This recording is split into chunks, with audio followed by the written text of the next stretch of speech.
माय बाई कसं काय झालं हो असं? काय नाही हो, अचानकच झालं कसं समजलंच नाही. होत राहते आयुष्यामध्ये कमी जास्त.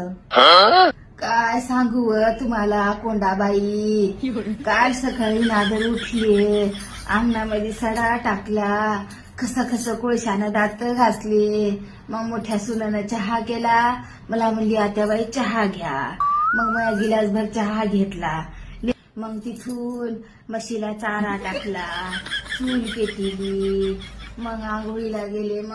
मग पाय घसरला असल. आव तुम्ही मग ऐका तर खरी.